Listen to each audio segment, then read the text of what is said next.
بنگلور سے ہماری بہن سوال کر رہی ہے کہ ٹور آپریٹر نے پیسے لینے کے بعد میں اربعین کی زیارت کے سلسلے میں دھوکہ دیا اور نہیں لے جایا گیا. اور یہ صرف یہ نہیں ہوا بلکہ وہاں کربلا معلیٰ میں میرے پاس بھی ایک فون آیا تھا اور وہاں بھی ایک ٹور آپریٹر نے یہی کیا کہ وہاں جا کے غائب ہو گیا اور ان حضرات کو جو ہے زائرین کو ہوٹل وغیرہ دستیاب نہیں ہو سکا اور بہت تگ و دو کے بعد میں پھر ان کو وہ ہوٹل دستیاب ہوا. اس سلسلے میں آپ کیا فرماتے ہیں؟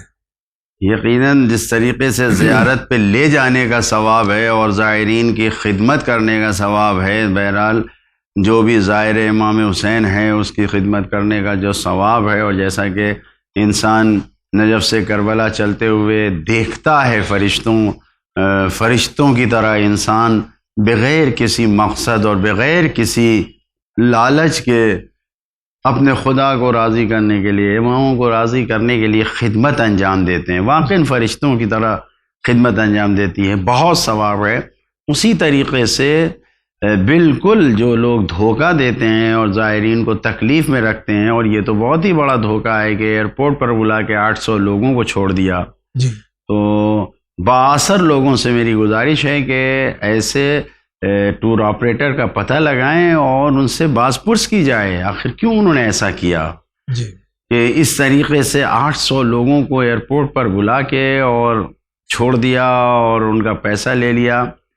تو یہ صحیح نہیں ہے. اور جو بھی ہماری آواز کو سن رہے ہیں بااثر لوگ بنگلور اور چنئی کے، وہ ٹور آپریٹر کا پتہ لگائیں اور انہوں نے نام بھی لیا ہے ٹور کا، اس ٹور کو والے سے پوچھیں کہ آخر ایسا کیوں کیا اور وہ پیسہ کہاں گیا، کیوں ان زائرین کو نہیں لے جایا گیا. رہا سوال یہ کہ کیا ان کے لیے کچھ اجر و ثواب ہے، تو یہاں تو نیت یہ تھی، گھر سے یہ بنگلور سے نکل کے چنئی تک آئے یہ لوگ زیارت کے لیے، تو یہ اتنا سفر جو انہوں نے کیا یہ خود زیارت امام حسین کا سفر شمار ہوگا. اب رہا سوال یہ کہ وہاں تک نہیں پہنچے تو ان کے دل وہاں تک پہنچے، ان کی نیتیں وہاں تک پہنچیں، تو ان نیتوں کے اوپر لکل امرئ ما نوا، سرکار رسالت میں آپ نے فرمایا ہر انسان کے لیے اس کی نیت کے مطابق جزا ملے گی. تو اس میں یقیناً جن لوگوں نے شکر خدا ادا کیا ہوگا اتنے ہی سفر کے لیے اور ان کی نیت سچی رہی ہوگی، ان کو اجر و ثواب ملے گا. کربلا کی زیارت کا ثواب نامہ اعمال میں لکھا جائے گا. البتہ ان کا شوق اور ان کی خواہش باقی رہے گی، اور انشاءاللہ خداوند عالم دوبارہ آپ کو اپنے اس سفر کے لیے مہیا کرے گا اور آپ کو نصیب ہوگا انشاءاللہ. بہت بہت شکریہ. اگلا سوال. السلام علیکم. گھر میں میرے مصیبت بہت ہے، جب بھی پیسہ آتا ہے تو بیماری دکھی آ جاتا ہے، گھر میں برکت نہیں ہوتی ہے، کا کوئی دعا بتائیے. معاشی پرابلم ہے، برکت نہیں ہے، کوئی دعا چاہتی ہے؟ دعا سے پہلے سب سے پہلے انسان کو اپنے اعمال کو دیکھنا چاہیے کہ کیوں یہ مشکلات آ رہی ہیں، برکتیں کیوں نہیں آ رہی ہیں. برکت آنے کے لیے دعا جو پوچھا ہے تو سب سے پہلے یہ کہ ہر کام کو بسم اللہ کے ساتھ شروع کریں. دوسرے یہ کہ قرآن پڑھیں، گھر کے اندر نمازوں کے ساتھ ساتھ قرآن کی تلاوت کریں.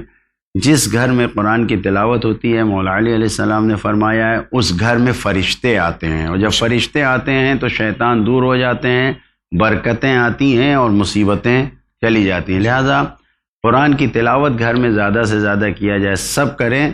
جو بھی قرآن جس کو پڑھنا آتا ہے، چھوٹا ہو یا بڑا ہو. 5ویں امام علیہ الصلوۃ والسلام اپنے چھوٹے چھوٹے بچوں کو، اپنی بہوؤں کو، سب کو، بیٹوں کو، سب کو لے کے بیٹھتے تھے اور سب سے کہتے تھے قرآن پڑھو.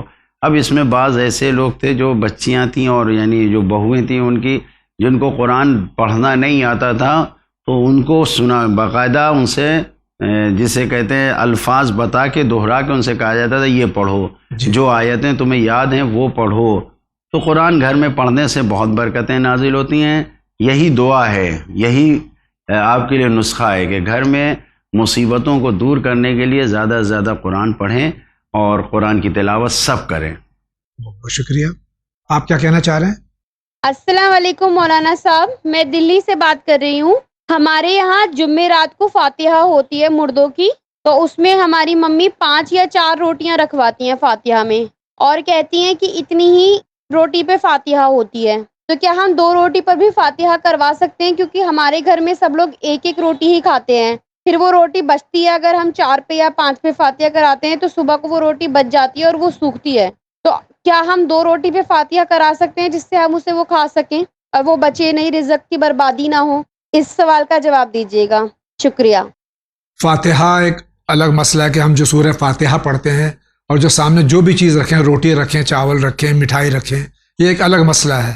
تو اس میں کیا ضروری ہے 2 5 10 12 14؟ کوئی مقدار، کوئی تعداد معین نہیں ہے. جی. 2 روٹی ہو، 1 روٹی ہو، 4 روٹی ہو، کچھ بھی نہ ہو، کچھ بھی نہ ہو تو بھی فاتحہ پڑھ کے بخش سکتے ہیں. جی. اور جو سامنے چیز نظر کے لیے رکھی جاتی ہے اس میں جو بھی چیز آپ رکھیں تھوڑی سی بھی ہو. جی. بہت پرانے زمانے میں مجھے یاد ہے، ہم بچپنے میں اپنے دادی نانی سے قصے سنتے تھے کہ جو گڑ ہوتا ہے جی، اس کو رکھ کے فاتحہ پڑھوایا جاتا تھا. بتاشے ہیں، گڑ ہے، جی، یہ چیزیں ہوتی جی. تھیں. آج کے دور میں جو آج کی چیزیں ہیں، جو بھی حلال چیز ہے، حلال غذا ہے، حلال کھانا ہے، اس کو تھوڑا سا بھی رکھ کے فاتحہ پڑھا جا سکتا ہے. کوئی اس میں تعداد کی وہ نہیں ہے. اور کیا کہتے ہیں، شریعت کے لحاظ سے، شریعت کی نگاہ میں کوئی اس پر پابندی نہیں ہے. شکریہ. اگلا سوال. وارسی سے اشفاق بول رہا ہوں. جو 5 نام ہے جو نہیں رکھنے چاہیے، ان کے بارے میں کون نام ہے؟ وہ 5 نام کون سے جو نہیں رکھنے چاہیے؟ روایتوں میں جو ہمیں اہل بیت اطہار علیہ السلام نے بتایا ہے کہ دشمن خدا اور دشمن رسول اور دشمن ائمہ کا نام نہیں رکھنا چاہیے. اس کے علاوہ وہ نام جس کا معنی ہوتا ہے وہ رکھ سکتے ہیں، اور بہترین نام خود ائمہ معصومین اور انبیاء کے نام ہیں. جی.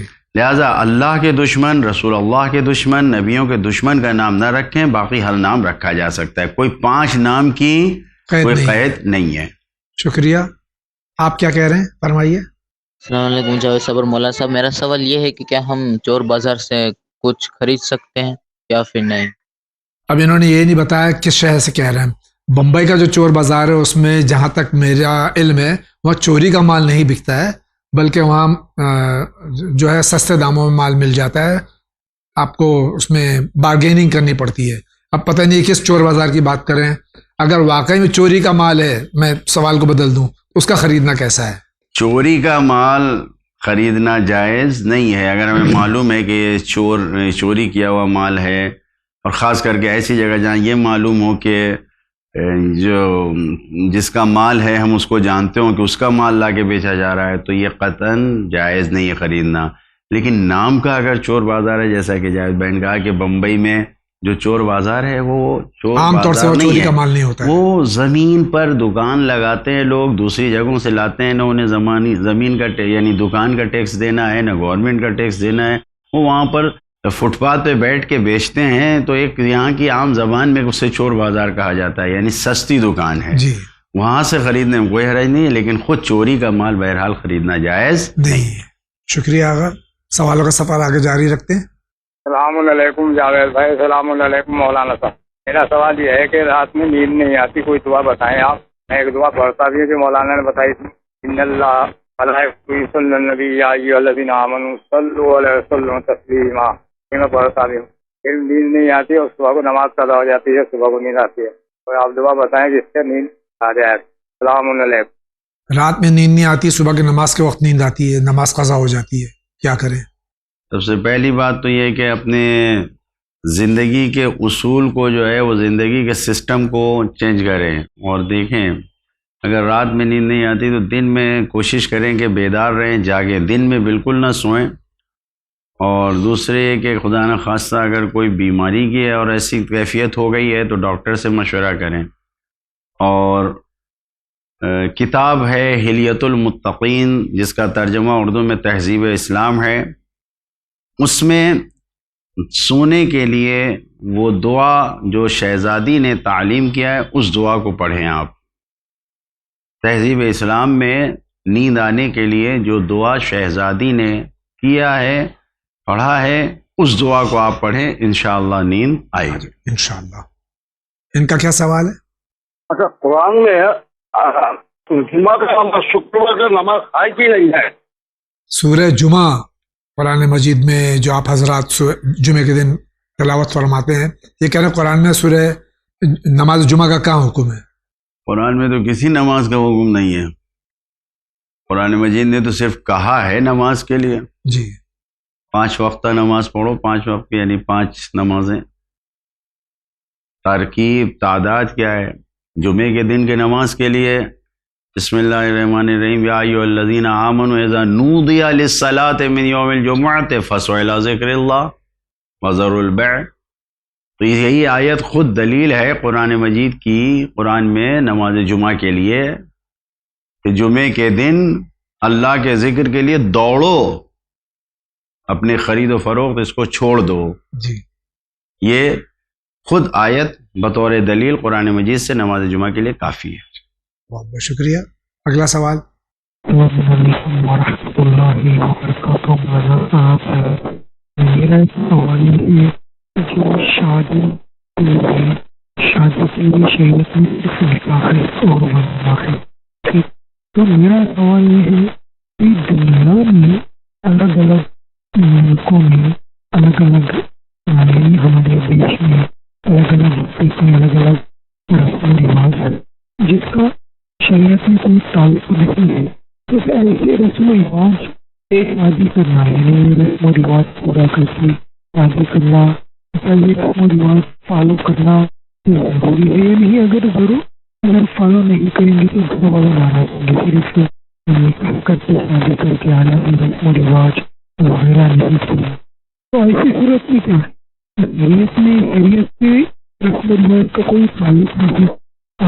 یہ رسم و رواج فالو کرنا، فالو کر کے شادی کرنا ہے، اس کا کوئی شریعت سے تعلق نہیں ہے. پلیز اس کے بارے میں بتائیے کہ فالو کرنا ہے، اگر فالو نہیں کریں گے تو والے ناراض ہوں گے. تو اسی صورت میں کیا کرنا ہے پلیز بتائیے. یہ جو میری سمجھ میں آیا سوال بھائی کا یہ ہے کہ شادی میں دو چیزیں فرض ہیں، ایک نکاح اور ایک مہر. اس کے علاوہ جتنی بھی رسومات ہیں اگر شریعت سے نہ ٹکراتی ہو تو ان کا کرنا کیسا ہے، اور اگر شریعت سے ٹکراتی ہو ان کا کرنا کیسا ہے؟ شادی کو ہمیں اہل بیت اطہار علیہ السلام نے جس طریقے سے تعلیم کیا ہے ویسے ہی انجام دینا چاہیے، اور سیرت سرکار ختمی مرتبہ صلی اللہ علیہ وآلہ وسلم اور سیرت مولا کائنات حضرت علی بن ابی طالب علیہ السلام میں ہمیں کیا ملتا ہے کہ نکاح سے پہلے آپ نے مہر کو ادا کیا ہے جی، اور پھر اس سے شادی کا اہتمام کیا گیا ہے. تو نکاح لازم ہے، مہر لازم ہے جی. اس کے علاوہ کوئی چیز لازم اور ضروری نہیں ہے، واجب نہیں ہے.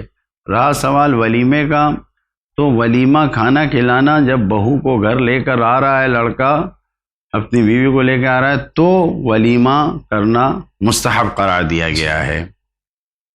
تو یہاں پر کھانا پینا جو بھی کرنا ہے وہ لڑکے کو کرنا ہے کہ جب دلہن کو گھر لے کے آ رہا ہے تو کھلائے پلائے. باقی جو چیزیں رسم و رواج ہیں شادی میں ان کی کوئی شرعی حیثیت اگر نہیں ہے اور اگر کوئی گناہ نہیں ہے، مباح کے حکم میں ہے، تو ان کو کرنے میں کوئی حرج نہیں ہے. لیکن اگر شریعت سے کوئی حکم ٹکرا رہا ہے اور شریعت سے کوئی رسم ٹکرا رہی ہے تو وہ جائز نہیں ہے، وہ حرام ہے، اس کو شادی بیاہ میں انجام نہیں دینا چاہیے. بہت بہت شکریہ. اگلا سوال. میں لکھنؤ سے بول رہا ہوں، میرا نام میسم رضوی ہے.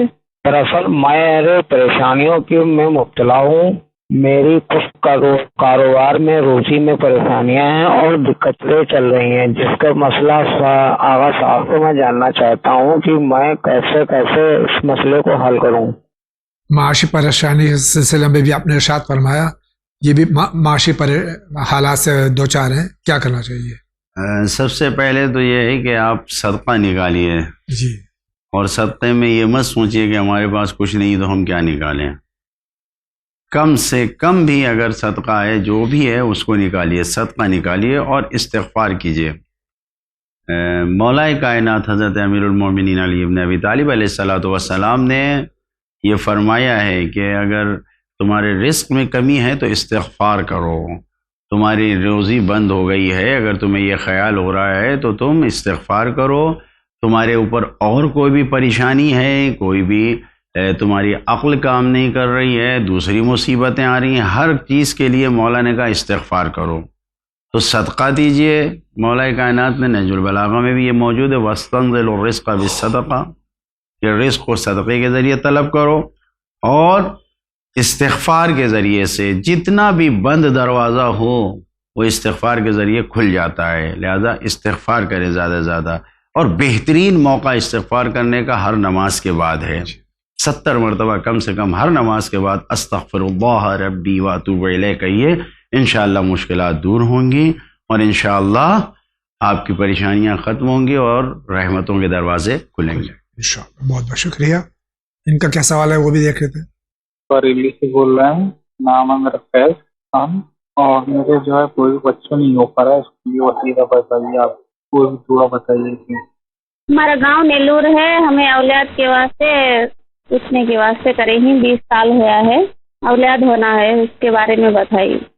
یقیناً اولاد کے لیے جو پریشان ہوتے ہیں ان کو پہلے تو اپنا علاج کرانا چاہیے, مختلف ڈاکٹروں سے مشورہ کرنا چاہیے, اور اس کے ساتھ میں اگر کوئی دعا ہو تو بتا دیجیے.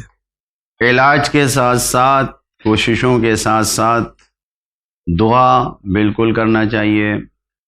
سورہ واقعہ پڑھیے ہر نماز کے بعد, یعنی ہر رات عشاء کی نماز کے بعد سورہ واقعہ پڑھیے, اور اس آیت کی زیادہ سے زیادہ تلاوت کیے. رب لا تذرنی فردا وانت خیر الوارثین. اس آیت کو زیادہ سے زیادہ پڑھیے. اللہ تعالیٰ انشاءاللہ اگر آپ کی دنیا اور آخرت کے لیے بہتر ہے تو ضرور اولاد عطا کرے گا. لیکن شرط یہی ہے کہ نیک نیت کے ساتھ اس آیت کو پڑھیے, رب لا تذرنی فردا وانت خیر الوارثین, اور ہر رات 1 مرتبہ سورہ واقعہ پڑھیے. شکریہ. اگلا سوال. غصے میں بیوی کو مارنا جائز ہے یا نہیں؟ یہ کہہ رہے ہیں غصے میں سوال کو سیدھا کر دوں کہ کیا بیوی کو یا کسی کمزور کو مارنا جائز ہے؟ کسی کو بھی مارنا, اذیت دینا جائز نہیں ہے, حرام ہے. خدا نخواستہ اگر مار بھی دیا تو اس کی دیت دینی پڑے گی. اگر خون نکل آیا تو اس کی اور زیادہ سخت دیت دینی پڑے گی. کسی بھی حالت میں بیوی کو نہیں, نہ بیوی کو نہ بچوں کو ادب اور تربیت سکھانے کے لیے بس اتنا مار سکتے ہیں کہ ان کے جسم پہ کوئی نقصان نہ آئے. جی, بس تنبیہ کے لیے اتنی اجازت ہے کہ ان کو ادب سکھانے کے لیے, ورنہ نہ بچے کو نہ بیوی کو کسی کو بھی مارنے کی اجازت ہماری شریعت میں نہیں ہے. غصہ عقل کو ختم کر دیتا ہے. لہذا جو غصہ آئے تو فوراً اپنی حالت کو بدلیں. کھڑے ہوں تو بیٹھ جائیں, بیٹھے ہوں تو لیٹ جائیں, لیٹے ہوں تو کھڑے ہو جائیں. اپنی حالت کو چینج کریں تاکہ غصہ ختم ہو. بہت بہت شکریہ. ان کا کیا سوال ہے؟ گاؤں گجنر میں رہتی ہوں. السلام علیکم مولانا صاحب اور جاوید بھائی. پانی کا میں نے پہلے بھی سوال کیا لیکن بتایا نہیں گیا میرا, اس کا جواب دیجیے. پانی ہم باہر رکھتے ہیں جانور کو پینے کے لیے, تو کبھی بکری ہے, گائے ہے, کتا ہے اور مرغیاں ہیں ہمارے گھر کی, تو وہ بھی پانی اسی میں سے پی لیتی ہے. تو ان مرغیوں کا جو مطلب انڈا کھانے کا کیا حکم ہے, آپ ذرا بتائیں گے تو مہربانی ہوگی. خدا حافظ. گھر کے باہر اگر پانی رکھا اس میں نجس جانور اور مرغیاں وغیرہ بھی اگر پانی پی لیتی ہیں تو ان جانوروں کا کھانا یا ان کے انڈے کھانا کیسا ہے؟ کوئی حرج نہیں ہے. نجاست اگر کھا رہے ہیں, انسانوں کی نجاست جو ہوتی ہے, اگر غلاظت اور نجاست کھا رہے ہیں تو پھر ان سے پرہیز کرنے کو کہا گیا ہے. پھر جی وہ کہا گیا ہے. لیکن پانی پی لینے سے کہ وہیں سے کتے نے پانی پیا, وہیں سے مرغی نے پیا, تو ان کے انڈے کھانے میں کوئی حرج نہیں ہے. شکریہ آغا. اگلا سوال. میں علی گڑھ سے بول رہا ہوں. میرا سوال یہ ہے کہ اذان کیا بیٹھ کر بھی دی جا سکتی ہے یا گھوم پھر کر آدمی دے سکتا ہے, وہ بھی صحیح ہے غلط ہے؟ یہ اس کا جواب چاہیے. السلام علیکم. میں سوال مختصر کر دوں. اذان دینے کے آداب کیا ہیں؟ اذان دینے کے آداب میں سے یہ ہے کہ انسان ایک جگہ پر کھڑا ہو کے رو و قبلہ ہو کے اذان دے. جی. اب اس میں معذنے پہ دے, جا کے جہاں پر اذان دینے کی جگہ ہے وہاں سے دے تو بہت اچھا ہے. جی. سنت عمل ہے. لیکن اگر گھر میں بیٹھا ہوا انسان تو اگر بیٹھ کے بھی اذان دے رہا ہے تو کوئی حرج نہیں ہے. بعض وقت انسان نے اذان کی نیت کی اور اذان دینا شروع کیا, اللہ اکبر کہا, اور اب یہ دیکھا کہ مثلا نل کا پانی کھلا ہوا تو بہنے لگا, تو اذان اللہ اکبر کہتے ہوئے ہی آگے بڑھا, اس پانی کو بند کر دیا. تو اس میں اذان خراب نہیں ہوتی ہے. تو اذان دینے میں انسان کے لیے ضروری نہیں ہے کہ جیسے نماز میں بالکل ٹھہر کر اور اطمینان سے نماز ہے, اس اذان میں یہ ضروری نہیں ہے. بیٹھ کے بھی اذان دی جا سکتی ہے۔ شکریہ آغا، آپ فرمائیے، آپ کچھ کہہ رہے ہیں؟ جی، آفرین انصاری بول رہے ہیں اور پونا سے بات کر رہے ہیں ہم۔ ہمارا کوشچن یہ ہے کہ محرم کے روزے رکھنا فرض ہے اور ان کا کیا ثواب ہے، بس یہی کوشچن ہے۔ ماہ محرم الحرام کے روزے کیا رکھنا فرض ہے؟ بہن پوچھ رہی ہیں۔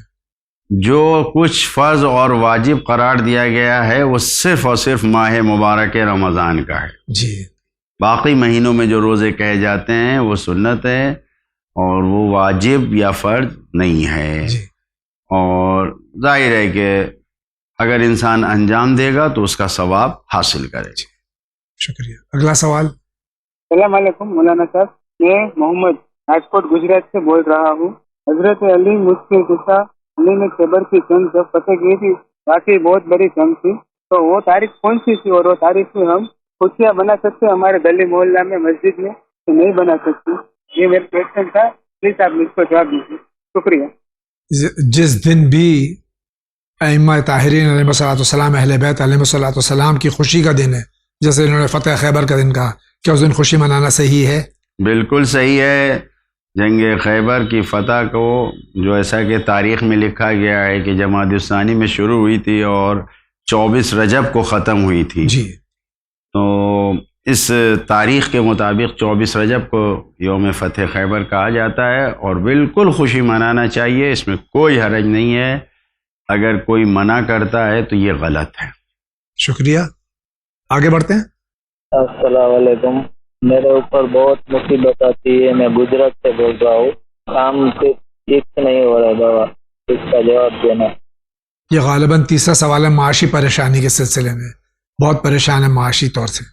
ہم نے عرض کیا 2 سوالوں میں، پہلے میں عرض کیا کہ اگر گھر میں قرآن کی تلاوت ہو تو گھر سے مصیبت دور ہوتی ہے، اور معاشی تنگی کے لیے بھی عرض کیا کہ زیادہ سے زیادہ انسان استغفار کرے۔ مولا کائنات نے فرمایا ہے استغفار کے ذریعے سے انسان کے رزق میں برکت ہوتی ہے، اور صدقہ دے، صدقے سے برکت ہوتی ہے۔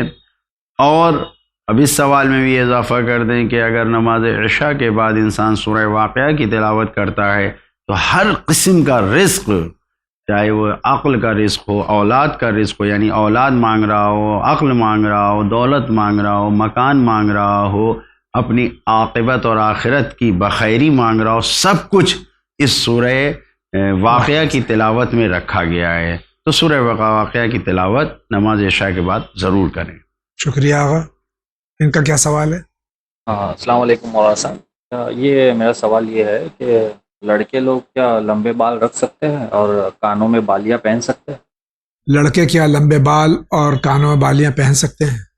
بال رکھنے میں کوئی حرج نہیں ہے، زلفیں رکھنے میں کوئی حرج نہیں ہے، لیکن اس طریقے سے زلفیں رکھیں کہ وہ مرد کے ہی بال کہے جائیں، عورتوں کی شبیہ نہ ہوں۔ جی، اگر عورتوں کی شبیہ ہو جائے گی تو وہ صحیح نہیں ہے، وہ حرام ہے۔ اور جو گوشوارے کانوں میں بندے پہننے کے لیے کہا ہے کہ وہ آیت اللہ العظمیٰ سستانی نے کہا احتیاط واجب کی بنیاد پر، احتیاط کی بنیاد پر پہننا جائز نہیں ہے۔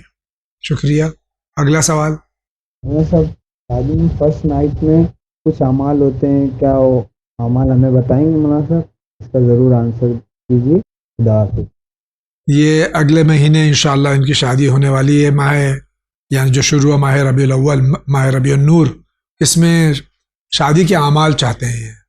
کوشش یہ کریں کہ گناہوں سے اپنے آپ کو بچاتے ہوئے اعمال کو انجام دیں، مثلا مکس گیدرنگ نہ کریں، محرم نامحرم کا خیال کریں، اور اس کے علاوہ جو پہلی رات ہے شب زفاف ہے، اس کا اہتمام کریں۔ اس کے لیے کہا گیا ہے کہ انسان بہت ہی خوشی کی، کیوں؟ اس لیے کہ امام نے یہ فرمایا ہے، حدیث میں یہ ہے کہ جب انسان نکاح کرتا ہے تو اس کا نصف ایمان مکمل ہو جاتا ہے، لہٰذا اس کو برکتوں کی رات کہا گیا ہے پہلی رات کو، اور انسان سے یہ کہا گیا ہے کہ دعائیں کرو، یہ دعاؤں کی قبولیت کی رات ہے اس کے لیے، اور فرشتے اس کے لیے دعا کرتے ہیں، اور پہلی رات میں رحمتوں اور برکتوں کو دولہا دلہن کے لیے نازل کرتے ہیں، لہذا اس کی قدر کرنا چاہیے۔ 2 رکعت نماز یعنی باوضو رہے، دونوں دولہا و دلہن کو 2 رکعت نماز پڑھنا چاہیے، شکرانے کی، خدا سے شکر ادا کرے، اور اس کے بعد جو آداب تفصیلی کتابوں میں بیان کیے گئے ہیں اس کو اختیار کریں، اور یقیناً حرام اور گناہ سے بچ کر شادیوں کو انجام دیں. افسوس یہ ہے کہ ہمارے ہاں شادیوں میں یہ خیال ہو کیا جاتا ہے کہ ایک ہی بار تو شادی ہے، ایک ہی بار تو سب کچھ ہونا ہے، تو یہ بھول جاتے ہیں ہم کہ گناہ، مکس گیدرنگ، نہیں معلوم گانا بجانا اور بے پردگی، نجس کھانے یعنی ویٹرز غیر کو لے آنا، کہ جو اب یہ سب چیزیں سوچتے ہیں کہ پہلی بار اچھے سے اچھا ہو جائے. بڑا ذرا سوچیں، ہمیں یہ غور کرنا چاہیے اگر ان چیزوں کے ساتھ ہم نے اپنی شادی کو انجام دیا تو کیا ہمارا امام آئے گا؟ معصومین آئیں گے؟ ہم جو امام باڑوں اور روزوں میں جا کے کارڈ شادی کا رکھ کے دعوت دے کے ائمہ معصومین کو بلاتے ہیں، کیا وہ واقعاً آئیں گے؟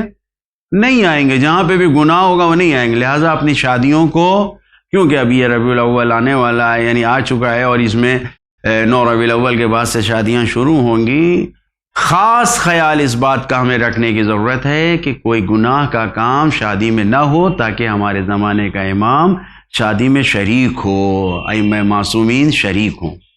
ناظرین کرام، اسی کے ساتھ جا رہے ہیں بہت ہی مختصر سے بریک پہ. آپ کہیں نہیں جائیے، ابھی حاضر ہوتے ہیں.